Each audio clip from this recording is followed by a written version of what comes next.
Hola, muy buenos días. El día de hoy vamos a presentar un concepto jurídico frente a la situación que enfrentan los Reyes SAS. Vamos a abordar temáticas de vivienda urbana, rentas cortas y vamos a enfocarnos en su problemática que enfrenta el centro comercial Euforia. A continuación vamos a empezar con el tema de rentas cortas y vivienda urbana. Hola, mi nombre es Alejandro Valencia y yo les voy a hablar principalmente de las dos torres y de los contratos que ustedes firmaron sobre estas dos torres.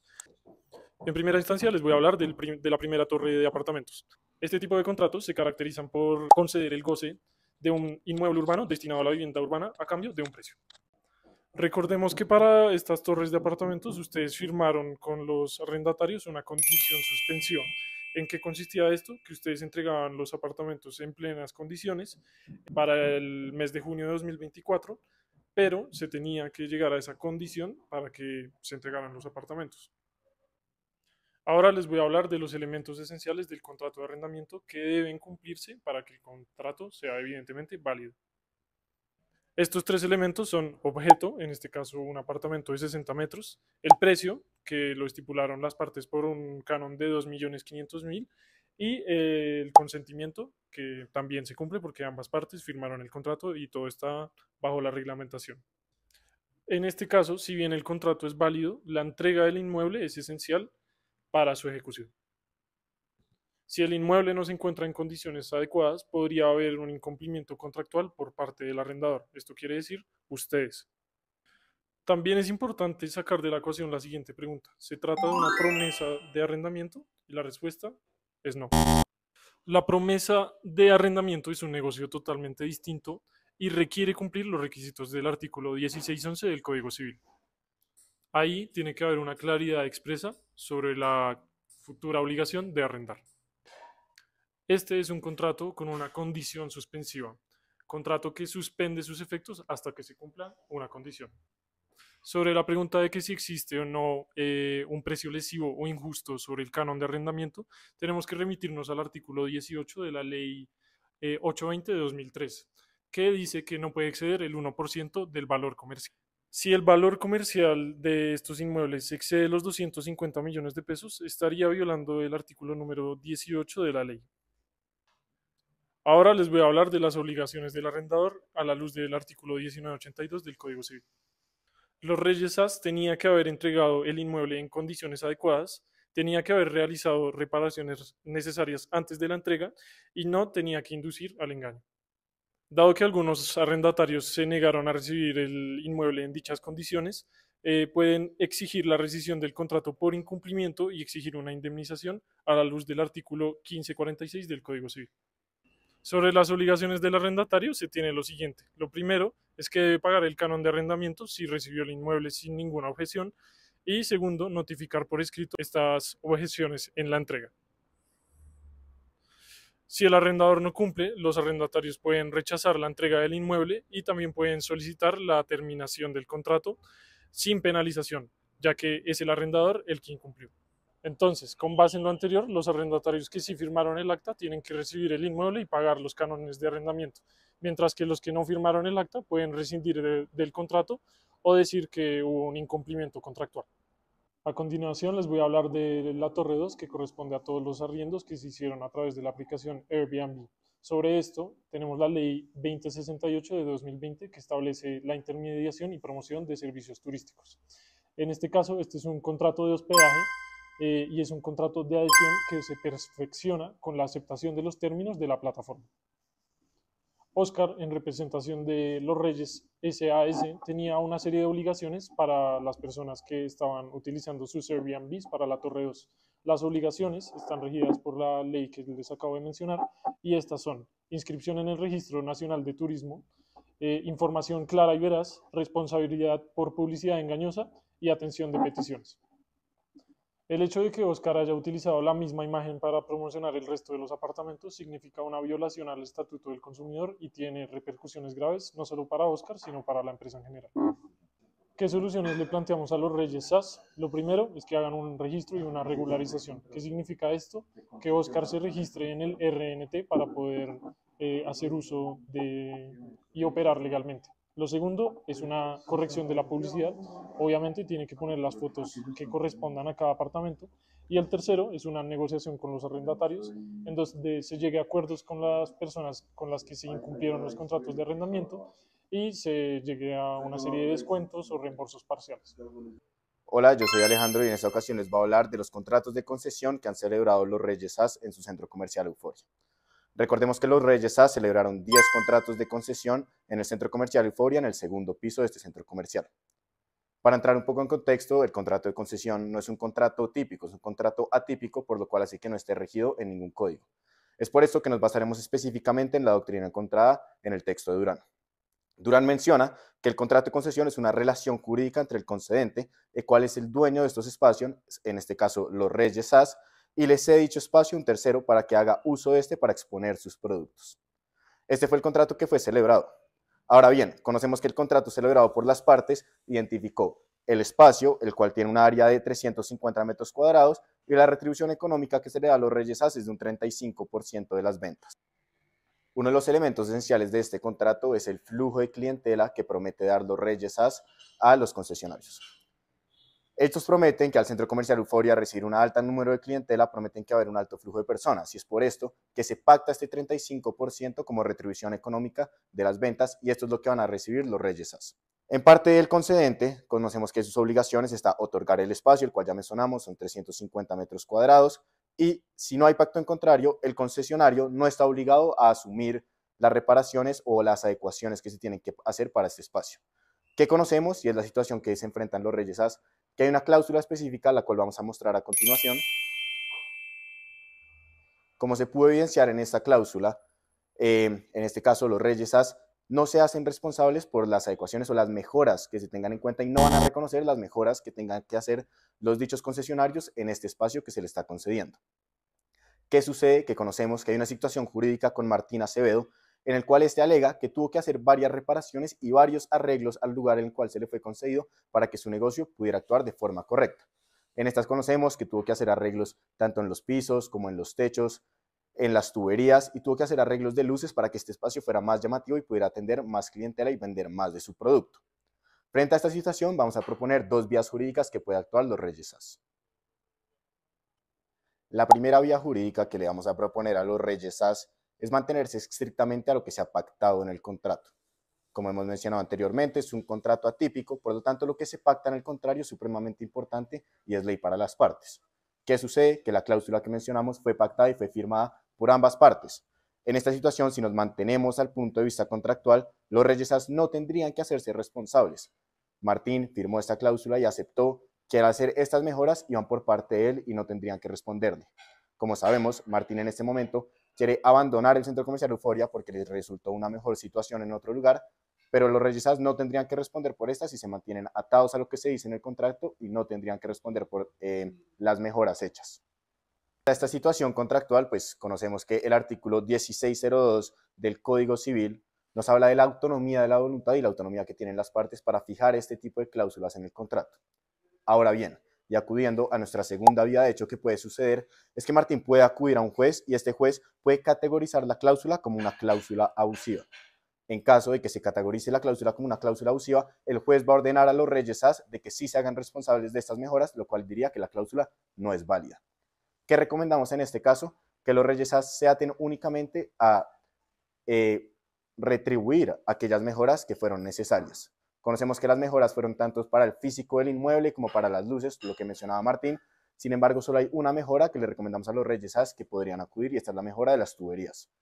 Esta mejora, al ser una mejora necesaria y que era vital para el funcionamiento del espacio concedido, sí tendría que ser aquella única que los Reyes SAS tendrían que responder. Con esto podemos concluir que en el contrato de concesión del segundo piso y frente a la situación que se enfrentan contra Martín, tenemos estas dos vías de hecho, en donde en primer lugar, ateniéndonos únicamente al contrato, no tendría que haber ninguna responsabilidad por parte de los Reyes SAS, y en caso de que Martín acuda a un juez, sería buscar la manera de únicamente responder por aquellas mejoras necesarias que hizo Martín en dicho espacio. Junto a mi compañero Jacobo analizaremos los inmuebles ubicados en el tercer piso del centro comercial Euforia. Para comenzar, plantearemos la distinción entre un contrato de concesión y un contrato de arrendamiento comercial. Para ello nos basamos en la naturaleza real del negocio jurídico y no únicamente en la denominación que le dieron las partes.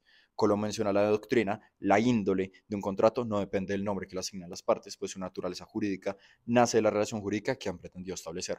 Para ello utilizaremos 4 criterios para evaluar si es una concesión o un arrendamiento comercial. El primero es que no se entrega un inmueble, sino un espacio dentro de un establecimiento mayor. Los Reyes SAS no entregaron un inmueble construido, sino que asignaron un área común del centro comercial y la numeraron con un local. Es decir, que no transfirieron el uso de un inmueble independiente, sino un área de su establecimiento. El segundo criterio es el aprovechamiento de la clientela. En la concesión del espacio, el concesionario se beneficia de la clientela y reputación que tiene el concedente, en este caso el centro comercial.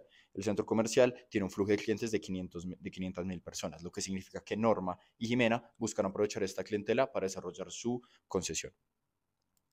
El tercero es la supervisión y control del concedente sobre el concesionario. Al haberse entregado un espacio que originalmente era una zona común del centro comercial, es lógico suponer que los Reyes SAS seguirían ejerciendo cierto control sobre aspectos administrativos del local, tales como mantenimiento, servicios, etc. Es evidente que los Reyes SAS van a tener cierto grado de supervisión. Por último, se tiene una remuneración mixta, un canon fijo más un porcentaje de ventas. En este caso, se fijó un canon fijo de 10 millones de pesos, pero también un canon variable de 15% sobre las ventas del establecimiento. En la concesión del espacio es muy habitual que el pago incluya una contraprestación basada en las ventas del concesionario. Muy bien, como mencionó anteriormente mi compañero Tomás, dado que el contrato que se celebró entre Jimena y los Reyes no es realmente un contrato de arrendamiento, sino una concesión de espacio, se debe interpretar pues, la materia de este contrato en virtud de eso, es decir, bajo las reglas contractuales y no bajo las reglas del contrato de arrendamiento. Por esto hay que tener en cuenta que las reparaciones estructurales que realizaron tanto Jimena como Norma en cuanto a goteras, humedad y grietas, tanto en el techo como en las paredes, realmente constituyen más vicios ocultos o incumplimientos de las condiciones del espacio antes que poder ser consideradas como mejoras necesarias. Sin embargo, dado que los Reyes SAS sí se había comprometido a adecuar el espacio de tal forma para que se pudiera instalar el gastrobar, las mejoras que realizaron tanto Jimena como Norma sí deben tenerse en cuenta. Ahora bien, si bien la decisión de los Reyes de exonerar un mes del canon sí constituye un gesto para la conciliación, no alcanza a cubrir el total del gasto, que es de 30 millones. Por esto se recomienda a los Reyes que haga un reajuste del canon durante algunos meses para poder repagar esto nuevamente. Y como una segunda alternativa podrían ofrecer una compensación económica tanto a Norma como a Jimena para cubrir pues, los gastos en los que incurrieron.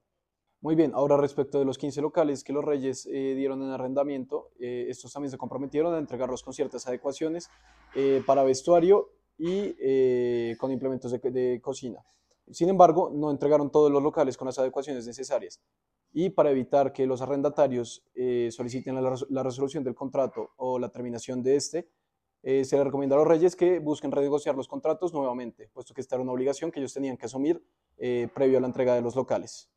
Tomás Orrego, especialista en vivienda urbana, y hoy les voy a hablar de la casa y el contrato celebrado entre los Reyes SAS, Gabriela y Fernando. Ahora bien, hay que analizar el objeto del contrato. El bien objeto del contrato es un terreno de 2.000 metros cuadrados donde se construiría una casa de 1.000 metros cuadrados con 7 habitaciones, 5 baños, piscina y jardín. Bajo las disposiciones de la Ley 820 de 2003 de vivienda urbana, de la cual me regiré junto con el Código Civil, el contrato se entiende como un contrato de arrendamiento de vivienda urbana, pues, en consonancia con el artículo 2, para que éste se efectúe es necesario que dos partes se obliguen recíprocamente. Uno, a prestar la casa y la otra parte, en este caso Gabriela y Fernando, al pago del canon de arrendamiento mensual. Es importante mencionar que en relación al artículo 1536 del Código Civil estamos ante una condición suspensiva, pues en este caso los Reyes SAS tenían una condición de terminar la casa antes del primer pago de arrendamiento, es decir, que sin la entrega de la casa no se podría efectuar el pago de arrendamiento. Es posible pactar un contrato en donde se tenga un inmueble de arrendamiento en construcción. En este caso sí, pues aunque el inmueble se encontraba en construcción, las partes determinaron en el inmueble específicamente con características que iba a tener al final de su construcción. Para analizar las obligaciones del arrendador, me regiré bajo el numeral 1 del artículo 8 de la Ley 820 de 2003, que establece que el arrendador debe entregar el inmueble en la fecha estipulada y en condiciones óptimas para su habitabilidad. Aunque Gabriel y Fernando recibieron la vivienda el 18 de junio de 2024 y firmaron el acta recibido, posteriormente identificaron fallas estructurales sumamente graves. Estos defectos evidencian que el inmueble no cumplía con las condiciones pactadas ni con los estándares de habitabilidad exigidos por la ley, lo que configura nada más y nada menos que un incumplimiento contractual. Ahora bien, el Código Civil en su artículo 1982, en su numeral 2, especifica que el arrendador es obligado a mantener en estado de servir para el fin a que ha sido arrendada. Según Gómez Estrada, la medida de esta obligación depende en el estado en que el arrendador se obligó a entregar el bien. En este caso, los Reyes As se comprometió a entregar el bien en condiciones nuevas, pues la casa aún está en construcción. Ahora bien, les hablaré de los derechos y acciones del arrendatario ante el incumplimiento. Para ello me agradé de la aplicación del artículo 1990, que trata la terminación o resolución del contrato por vicios redivitorios. El inmueble presenta vicios que impiden su uso. Por ende, Gabriel y Fernando tienen derecho a la terminación o resolución del contrato. Asimismo, como lo indica Gómez Estrada, si el vicio afecta a la totalidad del inmueble, el contrato debe resolverse. Ahora bien, en la aplicación del artículo 1991, indemnización por vicios de la cosa, los Reyes As era responsable de la construcción del inmueble, por lo que debía conocer los defectos estructurales antes de entregarlo. Además, son una constructora, es decir, que son profesionales en ingeniería y en arquitectura, es decir, que a la profesión debían conocer de estos vicios. Gabriel y Fernando han sufrido daños económicos, incluyendo daño emergente, la pérdida de ciertos electrodomésticos, estrés y también molestias por la mala calidad del inmueble. Dado que el arrendador debía conocer de estos fallos, también puede ser responsable del lucro cesante si los arrendatarios han tenido que incurrir en estos gastos. En conclusión, Gabriel y Fernanda pueden dar por terminado el contrato sin sanción con base en el artículo 24 de la Ley 820/2003 y el artículo 1990 del Código Civil, ya que los Reyes As incumplió su obligación de entregar un inmueble en las condiciones adecuadas y pactadas. Además, siguiendo la interpretación de Gómez Estrada, cuando el vicio afecta a toda la cosa arrendada, el contrato debe resolverse, por lo que Gabriel y Fernando pueden exigir la devolución del dinero pactado por adelantado. Si el arrendador se niega, deben proceder legalmente. Además, en consonancia con el artículo 1987 del Código Civil, Gabriel y Fernando pueden exigir una indemnización por los perjuicios sufridos. Y en consonancia con el artículo 1991 también del Código Civil, si los vicios ocultos existían antes del contrato, los Reyes deben indemnizar por el daño emergente. Y si conocía de estos defectos, también por lucro cesante y por los perjuicios que le han ocasionado a Gabriel y Fernando, además de la devolución de los 6 meses de arrendamiento de canon pagados por adelantado. Con esto damos por concluido nuestro concepto jurídico, brindando las soluciones que vimos a través del video. Siendo así, finaliza el concepto jurídico dado para los Reyes As. Hasta luego.